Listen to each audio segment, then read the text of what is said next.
मार्च आणि फरवरीचे एकत्रित 3,000 रुपये तुमच्या खात्यावर जमा होण्यास सुरुवात झाली आहे। महाराष्ट्र सरकारची मुख्यमंत्री लाडकी बहीण योजना लाखो महिलांसाठी मोठा आर्थिक आधार ठरली आहे।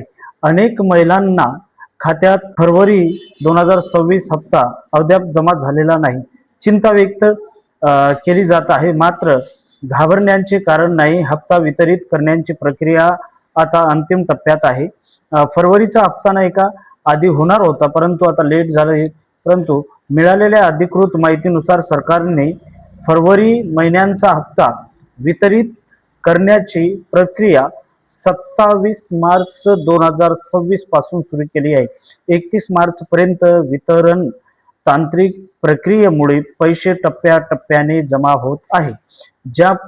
ज्या पात्र महिलांना अद्याप 1500 रुपये मिळाले नाहीत, त्यांच्या खात्यात 31 मार्च 2026 पर्यंत खात्यामध्ये पैसा जमा होणार आहे। डीबीटी प्रक्रिया हे पैसे थेट लाभ हस्तांतरण डीबीटी द्वारे पाठवले जात असल्याने बँक यावर परिणाम होत नाही। या योजनेचा लाभ आपण सर्वांनी घ्यावा। ज्यांची ई केवायसी आतापर्यंत झाली नाही त्यांनी ई केवायसी करून घ्या।